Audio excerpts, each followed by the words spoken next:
Police কোনো দলের লাঠিয়াল বাহিনী নয়, স্বরাষ্ট্রমন্ত্রী আজকে এটা ঘোষণা করছে। চমৎকার বক্তব্য।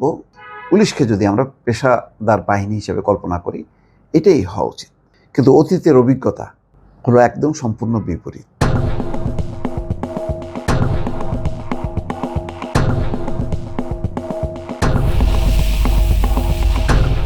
এরকম কথা অতীতেও যে কেউ বলেনি তা না, বলেছে, কিন্তু কখনোই এটা বাস্তবায়িত হয়নি।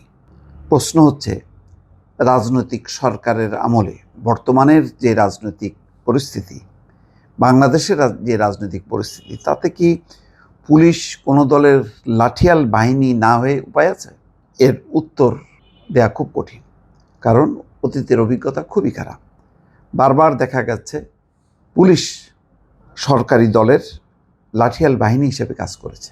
এবার একটা ঘটনা আপনাদেরকে বলি, যে সিলেটের ঘটনায় সরকার পুলিশকে কিভাবে পরিচালিত করেছে।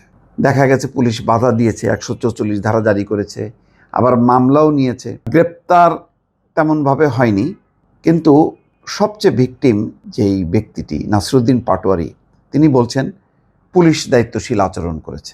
আমরা থানায়ও দেখলাম যে নাহিদ ইসলাম সহ নেতারা, সার্জিস আলম, তারা যে মামলা করেছে, তার মানে পুলিশের একটা প্রোটেকশন পেয়েছে, পুলিশের একটা সহায়তা পেয়েছে। পুলিশ একেবারে ঝাঁপায় পড়ছে তা না। কোনো কোনো ক্ষেত্রে নাসিরুদ্দিন পাটোয়ারিকে দেখলাম যে কলারও ধরতে পুলিশের। আবার পুলিশের উপর যেভাবে ঝাঁপায় পড়ছে, তাদেরকে ধাক্কা দিয়ে ব্যারিকেড ভাঙার চেষ্টা করছে, পুলিশ ঠেকানোর চেষ্টা করছে। সেখানে আবার বলছে যে গায়ে হাত দিচ্ছেন কেন? পুলিশকে ঠেলা দিচ্ছে, পুলিশ ঠেকাতে গেলে বলতেছে যে গায়ে হাত দিচ্ছেন কেন। কিন্তু পুলিশের চরম লাঠিচার্জ, টিয়ার গ্যাস, একেবারে হুলস্থুল কাণ্ড, একেবারে পিটায় ছাতু বানা দেওয়া। একবার এক পুলিশ অফিসার দেখলাম ওইটার মধ্যে বলছে যে আপনাদের চেয়ে সংখ্যায় আমরা কিন্তু বেশি আছি, আমাদেরকে আইন ভঙ্গ করার মতন কোনো কাজ আপনারা করবেন না, এবং আমরা আইন অনুযায়ী কাজ করছি, আমাদেরকে আইন অনুযায়ী কাজ করতে দেন, এরকম একটা কথা শুনতে দেখলাম।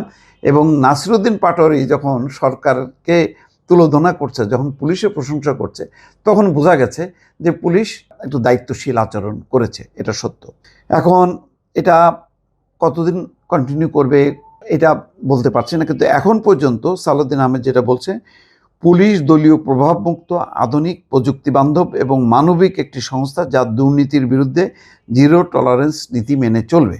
তো পুলিশকে মানুষ করা, পুলিশকে যেভাবে ব্যবহার করছে অতীতে, দিনের ভোট রাতে করার ক্ষেত্রে প্রত্যেকটা ওসি, এসপিকে স্পেশালি দায়িত্ব দেওয়া হয়েছে, সেই সাথে প্রশাসন মিলে একটা লঙ্কা কাণ্ড ছিল। আগে পুলিশ বলতো যে এটা স্বাধীনতা মুক্তিযুদ্ধের দল। স্বাধীনতা মুক্তিযুদ্ধের দল বলতে তারা কিন্তু ওই আওয়ামী লীগের দল হিসেবেই নিয়ে যেত, ওই ঘুরে ফিরে আওয়ামী লীগ। স্বাধীনতা মুক্তিযুদ্ধ বলতো, আওয়ামী লীগ বলতো না, কিন্তু স্বাধীনতা মুক্তিযুদ্ধ মানেই হচ্ছে আওয়ামী লীগ, আর কোনো দল নেই, আর সব হচ্ছে স্বাধীনতা বিরোধী। তো এইভাবে নানা রকম ছল চাতুরি করে শেষ পর্যন্ত পুলিশের ভাবমূর্তি এমনভাবে নষ্ট করছে, এবং জনগণের মুখোমুখি যেভাবে করছে, তাতে যেটা হয়েছে, পুলিশের সাথে এক ধরনের যুদ্ধই হয়েছে। সেই যুদ্ধে পুলিশ পরাস্ত হয়েছে, পুলিশ পরাজিত হয়েছে, পুলিশকে দৌড়ায় দৌড়ায় পালায় ক্যান্টনমেন্টে আশ্রয় নিতে দেখা গেছে 5ই আগস্ট রাতে বা তার পরের দিন। এই পরিস্থিতি কিন্তু ভয়ঙ্কর এক পরিণতি দেখা গেছে পুলিশের থানা জ্বালায় দেওয়া হয়েছে, পুলিশকে পোড়ায় মারা হয়েছে, পুলিশকে গাছে ঝুলায় হত্যা করা হয়েছে, অনেক কিছু হয়েছে। পুলিশের উপর দিয়ে নারকীয় একটা তাণ্ডব চলে গেছে, কিন্তু সেটা ছিল ওই যে যুদ্ধের একটা পরিণতি। কারণ পুলিশ যেভাবে পাখির মতন গুলি করে মারছিল, তার বিপরীতে জনগণ এই পথ ধরেছে। এইটাই হলো যুদ্ধের নিয়ম, যুদ্ধের কোনো ধরাবাঁধা নিয়ম নেই। ফলে জনগণ যেভাবে প্রায় 1,500 থেকে 2,500 মানুষ হত্যা হয়েছে, পুলিশও তার পাল্টা জবাব পেয়েছে। পুলিশ তছনছ হয়েছে, থানা জ্বালায় দেওয়া হয়েছে, লুটপাট হয়েছে, এবং এখন যে অবস্থা, যে মন্ত্রীদের প্রোটেকশনের গাড়ি পর্যন্ত দিতে পারছে না সরকার, পুলিশও পর্যন্ত প্রত্যাহার করা হয়েছে। মাত্র 6 জন পুলিশ প্রোটেকশন পাচ্ছে, বাকিরা আর পাচ্ছে না। তো এই অবস্থায় পুলিশকে যদি সত্যি সত্যি পেশাদার বাহিনী হিসেবে গড়ে তোলা যায়, ভালো, তাহলে পুলিশ দুর্নীতি, লুটপাট, সরকারি দলের পক্ষে কাজ করবে। সেরকম যদি না হয়, বিশেষ করে এটা সামনে ইউনিয়ন পরিষদ নির্বাচনে দেখা যাবে পুলিশের পেশাদারিত্ব। পুলিশ যদি সরকারি দলের পক্ষের লোকজনের দিকে না নেমে যদি তারা নিউট্রালি যদি আইন শৃঙ্খলা রক্ষা করতে পারে, তাহলে একটা ভালো নির্বাচন হবে এবং এই পক্ষপাতিত্বের অভিযোগ থাকবে না।